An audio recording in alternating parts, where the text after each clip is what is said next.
Hey, what is up guys, Morgan4 here, back with another Doctor Who episode review.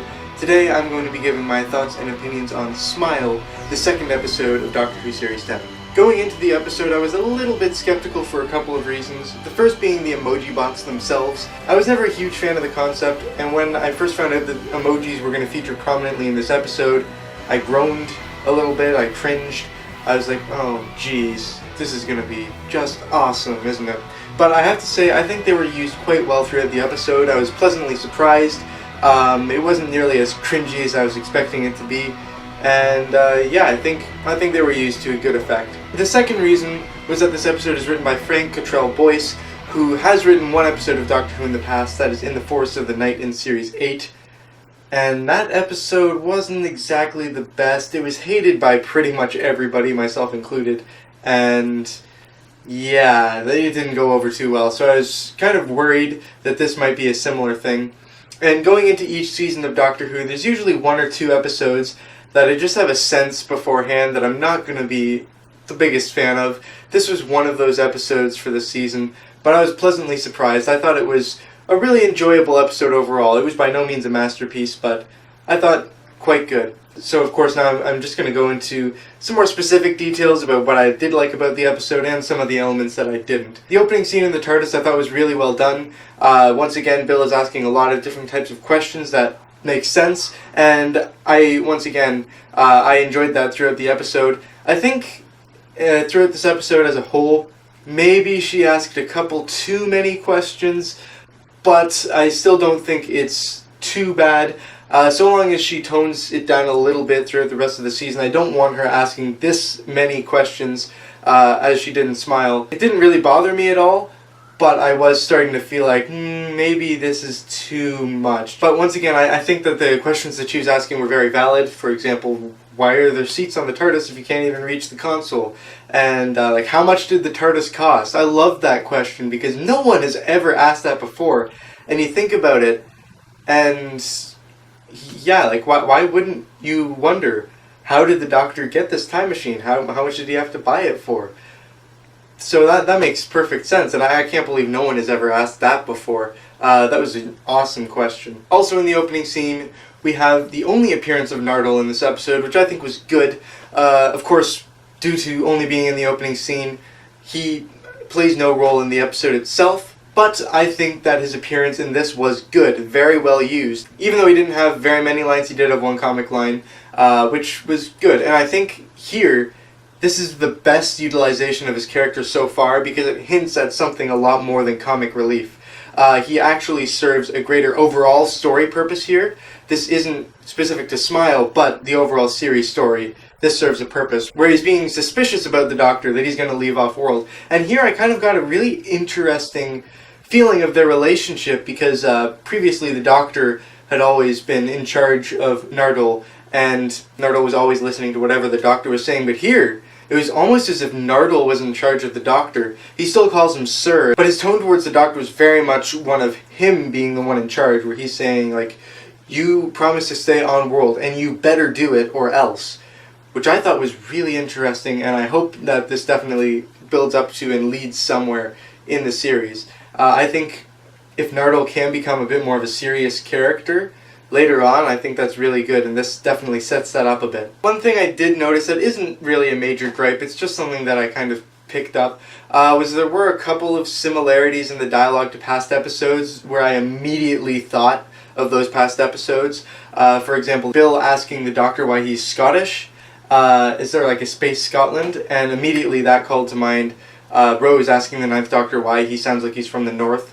And so I didn't really mind those lines in the context of the episode. It's just, I was feeling like this is a bit too similar for my liking. Let's try to go for a bit more originality. Also going off of originality, the music in this episode, we did have some new tracks which I did like, but a lot of the music throughout I recognized from past episodes, which isn't necessarily a bad thing, but a couple of times I felt like it was really kind of lazy, didn't exactly fit the scene. I don't see why they couldn't have just composed some new tracks for certain scenes.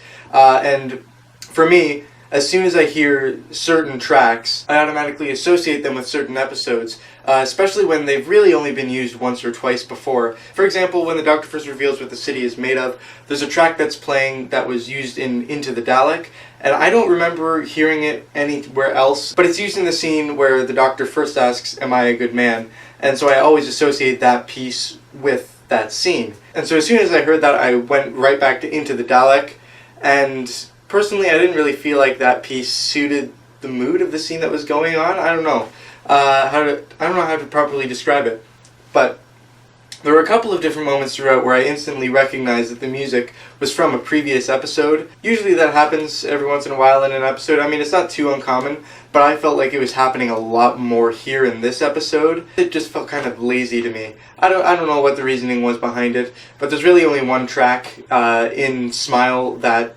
sticks in my head. The rest of them were all just reused ones that felt like they were just slapped on there just at the last minute. Now, before I go into anything further plot-wise, how gorgeous did this episode look? It's mainly down to the location. They chose to film at the Museum of Arts and Sciences in Valencia, Spain, and it looked perfect for an off-world colony. I thought it was an excellent look. The unique designs there really gave a good feel of a futuristic city, and it was really believable, and it looked fantastic. It's honestly one of the best-looking futuristic cities we've seen, I think, and it's all down to the wonderful design of the museum that they used to film there. I think the on-location shooting really helps a lot with that visual aesthetic, because they're not on a set or in front of a green screen, they're actually physically there. So it's really neat to be able to see that kind of location that is so different from what we're used to actually physically be there, and especially in that scale too, which they could never achieve in a set. Of course, the main thread of the episode were the Vardis and the emoji bots.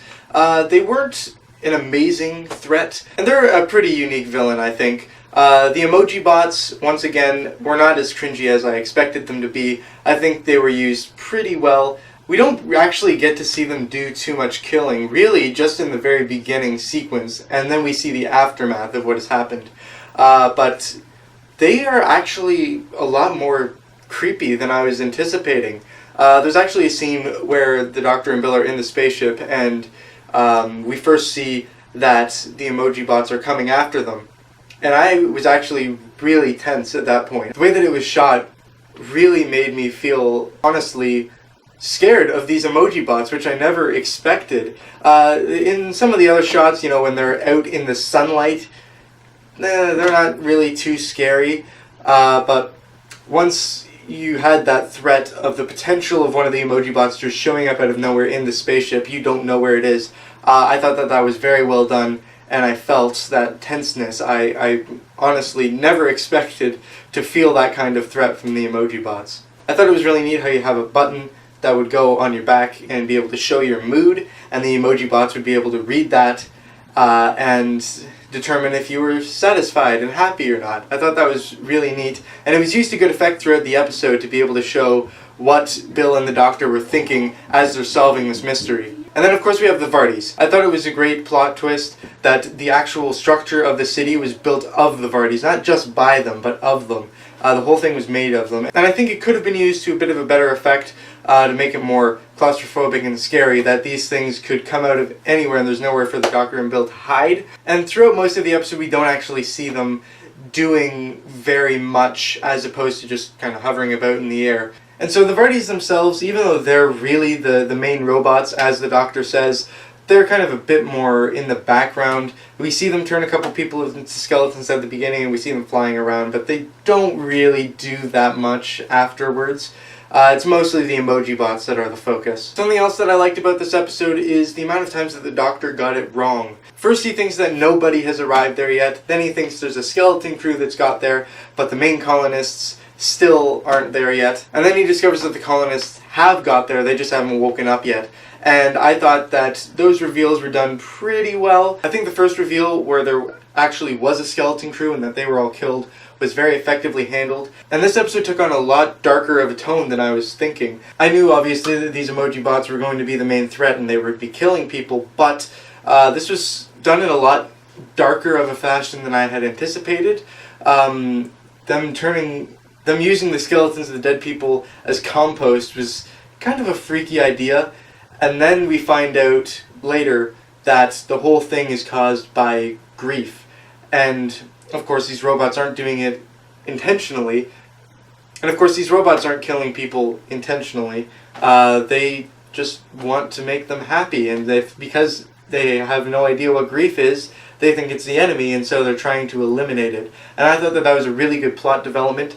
It made a lot of sense, and I thought that I was really effective and really powerful. And when Bill, she kind of puts it together that the colonists have had to come here because there was some tragedy on Earth, that was a really effective scene. And Pearl Mackie did an excellent job. Her acting was top-notch there. Really made it believable, and you could tell just how horrified she was about that. And so the stakes keep being raised because it's a grief epidemic, which is a really interesting concept, that someone dies and your grief then causes you to die, and then the grief of the other people, because you've died, that causes them to die as well, and it's just a chain effect. And I thought that was really well utilized throughout the episode, and it kept an overlying threat that when these colonists wake up, they're going to be next for sure, because they're going to be grieving. There's nothing they can do to prevent it. These robots aren't just killing for the sake of killing. They're not killing because they hate humankind, which I think was a really neat concept. And then of course the humans decide to go to war against these robots. And so speaking of these guest characters, most of the episode is carried by just Bill and the Doctor, which I think was good. It gave us a bit more time to be able to spend with their characters, specifically Bill, and be able to develop, once again, a greater relationship with them. So we do have guest characters appear for maybe about 10 minutes nearing the end, and they felt pretty much useless. They honestly had no impact on the plot. The little boy did, because we were able to discover that the colonists were actually on the planet, but none of the other characters really had an effect on the plot. They woke up, they decided to go and fight the robots, and then the Doctor fixes it. But if they hadn't fought the robots, the Doctor could have fixed it anyways, and nothing would have really been all that different. They didn't really do much. They just felt like they were there out of necessity. None of them were like fleshed out at all. Of course, since they were barely there at all, there wasn't any time to build up any sort of proper character for them.